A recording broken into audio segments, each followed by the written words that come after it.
Hey, how's it going, everybody? It's Josh Thomas here from TheBitBlock. Welcome to our video review for Animal Crossing Happy Home Designer on the Nintendo 3DS.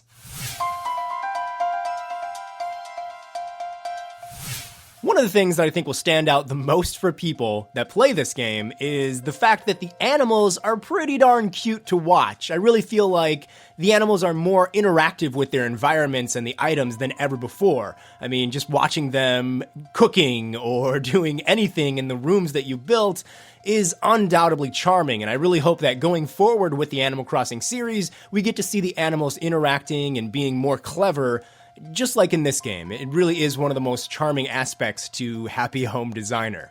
I gotta be totally honest, I really am addicted to collecting a lot of things Amiibo, so now that we have Amiibo playing cards, it's pretty hard to ignore how fun those are. I really do love the idea of collecting Animal Crossing Amiibo cards. I've already got way too many, and yeah, I just think this is a really cool aspect. I like that you can scan them to get the character, and I'm sure they will be used in future games as well. So one of the things that I really like about Animal Crossing Happy Home Designer is the fact that it introduced Amiibo cards to us, and they are kind of really addictive, and I need to stop collecting them already. This one might be a little bit random, but I would be completely crazy not to mention it.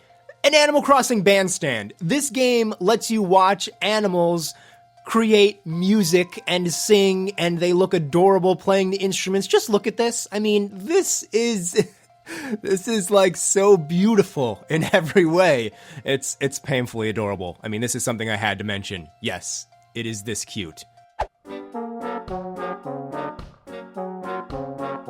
Yeah, so one of the big problems that Happy Home Designer has is that it gets old pretty quickly. I mean, just after designing a few homes and a couple establishments in Main Street, I kind of felt like I had already done everything this game has to offer. It really did get boring for me after about the first 3 times I played it, which is sort of a big issue here.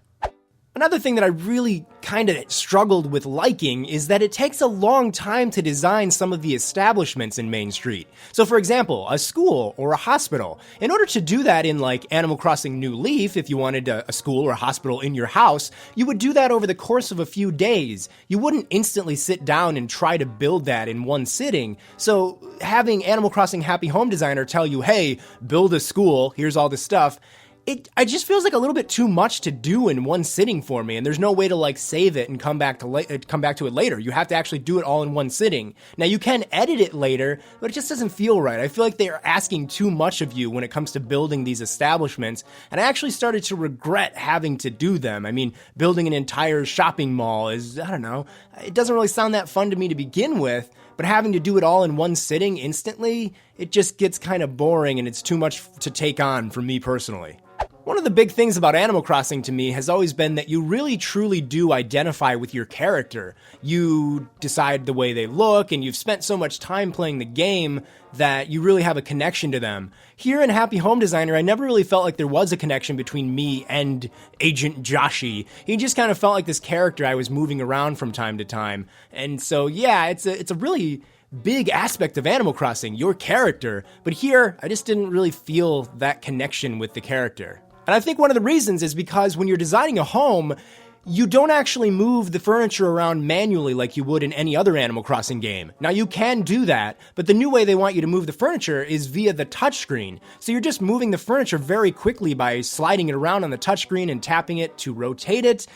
And sure, that's, I guess, faster and more convenient, but this is an Animal Crossing game. I don't think you really want to do things fast. You want to feel a connection with your character and the environments. So having that all done on a touchscreen, sure, it's faster, but it does suck some of the life out of it. I've always thought that Animal Crossing is better than The Sims, because in The Sims, you more or less play as a god overlooking all the characters. But in Animal Crossing, you were the character. If you wanted to move something in the environment or pick a weed or something, you had to move the character over to do that. And I think that's what made it feel unique. Here in Happy Home Designer, it feels more like you're looking onto the character than actually being them, which is a little bit humph.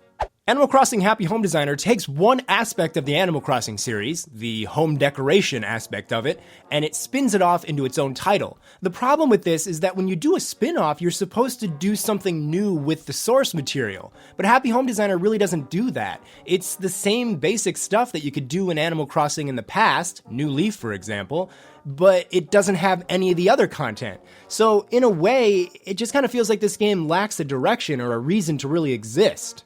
Alright, so in closing, Animal Crossing Happy Home Designer is not completely charmless. There are some things to like here, but at $40, it just doesn't really feel like it justifies its own price tag. It does get kind of old, kind of quickly. But I do have to say, if you really like what you've seen in TheBitBlock's journals of this game, for example, and you really, really love the idea of customizing animals' homes, then, I don't know, maybe this is for you. Be sure to check it out if you want to. I just personally would say it's overpriced and it gets boring really quickly, and it really doesn't have any kind of a unique concept to it. Hey, thanks for watching this video from TheBitBlock. If you want to stay up to date with some of the most original, crazy Nintendo coverage on the internet, be sure to click right here to subscribe.